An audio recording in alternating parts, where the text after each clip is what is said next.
இந்திய வம்சாவளியைச் சேர்ந்த விண்வெளி வீராங்கனை சுனிதா வில்லியம்ஸ் மற்றொரு வீரர் புட்ச் வில்மோர் ஆகியோர் கடந்த மாதம் 5ஆம் தேதி ஸ்டார்லைனர் விண்கலம் மூலம் சர்வதேச விண்வெளி மையத்திற்கு சென்றனர். அங்கு அவர்கள் ஆய்வுகளை மேற்கொண்டு வருகின்றனர். இதற்கிடையே அவர்கள் திட்டமிட்டபடி கடந்த 22ஆம் தேதி பூமிக்கு திரும்பி இருக்க வேண்டும். ஆனால் ஸ்டார்லைனர் விண்கலத்தின் ஹீலியம் வாயு கசிவு மற்றும் உந்துவிசை கருவியில் ஏற்பட்ட தொழில்நுட்ப கோளாறு காரணமாக பூமிக்கு திரும்புவதில் சிக்கல் உருவானது. இந்த பிரச்சனையால் கடந்த 50 நாட்களுக்கும் மேலாக விண்வெளியில் சுனிதா வில்லியம்ஸ் சிக்கியுள்ளார். இந்நிலையில் அவர்களை அழைத்து வர ஸ்பேஸ் எக்ஸ் நிறுவனத்தின் உதவியை நாசா நாடியுள்ளது. ஸ்பேஸ் எக்ஸ் நிறுவனத்தின் டிராகன் கேப்சூல் விண்கலம் உதவியுடன் அவர்களை அழைத்து வரவுள்ளனர். 4 வீரர்கள் குழுவுடன் விண்வெளிக்கு செல்லும் இந்த டிராகன் விண்கலம் அடுத்த ஆண்டு பிப்ரவரியில் தான் பூமிக்கு திரும்பும் என்று கூறப்படுகிறது. இதற்கான திட்டப்பணிகள் அடுத்த மாதம் தொடங்கும் என கூறப்படுகிறது.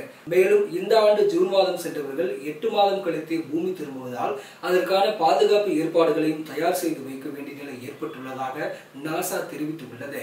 சுனிதா வில்லியம்ஸ், புட்ச் வில்மோர் திட்டமிடப்பட்ட நேரத்தை விட அதிக நேரத்தை விண்வெளியில் இருப்பவர்கள் என்றாலும் 1990களின் மத்தியில் ரஷ்யாவின் வலேரி பாலியாகோமிர் விண்வெளி நிலையத்தில் 437 நாட்கள் தங்கியிருந்தார். அமெரிக்க விண்வெளி வீரர் பிராங்க் ரூபியோ 371 நாட்களுக்கு பிறகு கடந்த ஆண்டு பூமிக்கு திரும்பினார் என்பது குறிப்பிடத்தக்கது.